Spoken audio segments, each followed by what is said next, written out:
This video is to accompany the chapter on resections for extratemporal epilepsy. We have no disclosures for this chapter.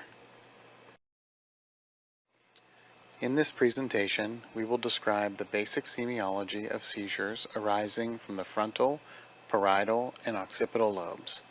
In addition, we will describe methods available to localize seizures in the aforementioned areas, including both invasive and non-invasive methods. Basic surgical technique associated with resection in each of the aforementioned areas will also be discussed. We will also discuss the need for additional monitoring techniques, including motor mapping and awake craniotomy, based on the area in which the resection is occurring. Finally, we will review the available literature with regard to outcomes associated with resection in each of the aforementioned areas. The semiology of seizures arising in the frontal lobe are often diverse, which can make localization challenging. Three main subtypes are noted.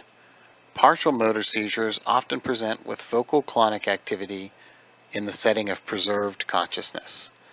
Supplementary motor seizures present with speech arrest and asymmetric tonic posturing. Complex partial seizures present with staring spells, vocalization, depressed consciousness, and bimanual or bipedal movements. In addition, there is often widespread propagation of these seizures to other regions of the brain which are connected to the frontal lobe, once again making localization challenging. Resections for seizures in the frontal lobe are usually tailored based on the determined etiology of these seizures. Speech and motor mapping may be necessary based on the location of the seizure focus. This can be accomplished via either awake craniotomy or extraoperative grid mapping. Partial frontal resections can be considered based on localization of the seizure focus. These could include medial frontal or lateral frontal resections. Medial frontal resections are often accomplished through a bicoronal incision. This allows for access to the supplementary motor area, the pre-SMA, and the anterior cingulate region.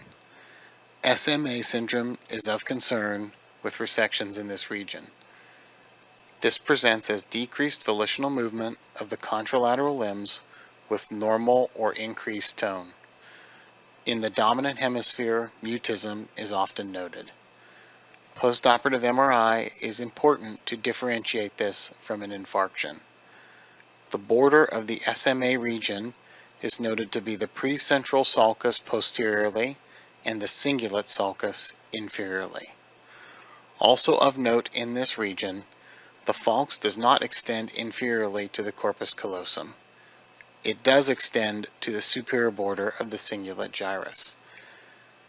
This requires careful dissection of the medial arachnoid adhesions as you reach the bottom of the falx.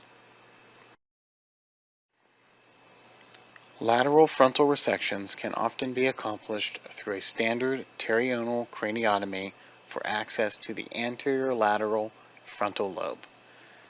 A true frontal craniotomy provides better exposure to the more posterior aspects of the lateral frontal lobe. In the dominant hemisphere, language mapping should be considered. It is important to remember that Broca's area can be variable. It is generally felt to be in the pars opercularis. However, it may extend to pars triangularis. Speech regions may be displaced, and reliance on anatomic locations can be unreliable. Thus, mapping and consideration for awake craniotomy is important in this region. The following images show an example of a medial frontal resection for seizures. Picture A shows a classic transmantle cortical dysplasia with high intensity on flare sequence. Picture B shows the corresponding FDG PET sequence with reduced uptake in the same mesial frontal region. Picture C shows the intraoperative mapping of the central sulcus. Picture D shows the grid monitoring which was performed prior to resection. Picture E and F show postoperative images of the resection. These are T1 weighted images in a sagittal and axial plane showing the resection cavity. The table shown here shows the outcomes of several studies focused on frontal lobe resections in the setting of seizures. As you can see, the outcomes with regards to seizure freedom do improve somewhat over time. However, outcomes remain limited in the frontal lobe based on the large size of the lobe, the large amount of cortex that does not present to the surface, and the areas of eloquence which can limit resection. While not shown here, it is also important to note that lesional epilepsy does seem to fare better with regards to outcomes in the setting of resection as opposed to non-lesional epilepsy. Parietal lobe seizure semiology is less useful in the diagnosis of epilepsy in this region. Due to its proximity to the frontal lobe, frontal signs such as symmetric tonic or focal clonic activity may be present. In addition, patients may have different seizure types, including both simple partial and complex partial seizures. Approximately 55% of patients have elementary sensations of tingling, numbness, or a pins and needles sensation.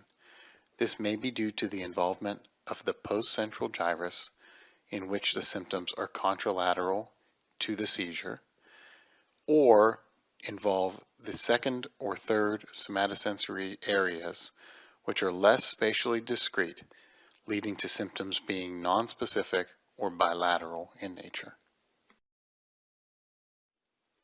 In the setting of parietal epilepsy, scalp EEG is not very useful as it is often non-localizing or falsely localizing. MRI imaging is helpful as most resection series are lesional cases.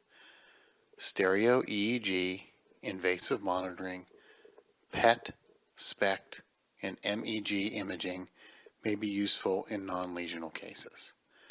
The eloquent regions of the parietal lobe include the postcentral gyrus and the receptive speech area. Most resections are based on a lesional resection with safe removal of surrounding tissue. Image guidance is useful in this situation. In addition, electrocorticography may be helpful for determining the extent of non-lesional tissue removal. Multiple subpial transections may be useful as an adjunct if there is an overlap with the seizure focus and eloquent regions. This is an example of a lesional parietal lobe resection. In image A, a hypointense lesion is seen in the left mesial parietal lobe. Image B shows interictal EEG findings. In image C, at the arrow, you can see the onset of ictal EEG findings. Image D and E show the postoperative images after resection using image guidance and the assistance of electrocorticography.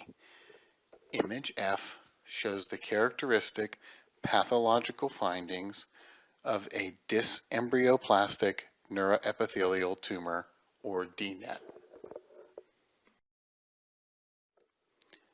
This table shows the outcomes available for studies related to resections in parietal lobe epilepsy. Most of these studies involve lesional cases. As you can see, these series are small. However, with reasonable follow-up, a significant number of patients are able to achieve an Engel Class 1 or 2 outcome with resections in parietal lobe epilepsy. When considering the semiology of occipital lobe seizures, one common finding is rapid bilateral blinking or eyelid flutter. Approximately 50% of patients experience a visual phenomenon, including elementary visual hallucinations, complex visual hallucinations, or amaurosis. Elementary visual hallucinations include bright, steady, or flashing white or colored lights. Complex visual hallucinations consist of formed images of objects or persons. When this is present, it often indicates the involvement of anterior medial temporal lobe or the lateral occipital temporal regions due to the activation of the lateral temporal visual association areas. If these seizures spread superiorly, it can lead to motor symptoms as seen in frontal lobe epilepsy. If these seizures spread inferiorly, it can lead to complex partial seizures reminiscent of temporal lobe epilepsy. When considering resection in occipital lobe epilepsy, formal visual field testing is imperative. Oftentimes, with resection, the best case scenario is a homonymous hemianopsia as a postoperative deficit. The desire to achieve a lack of a deficit may limit the ability to perform a resection or curb the extent of resection. A new homonymous hemianopsia or inferior quadrantenopsia may not be acceptable to the patient. In an intact patient, medial resections may require stereo EEG or grids to map the location of the calcarine cortex. Lateral resections may benefit from functional MRI, tractography, and image guidance to protect the subcortical visual projections.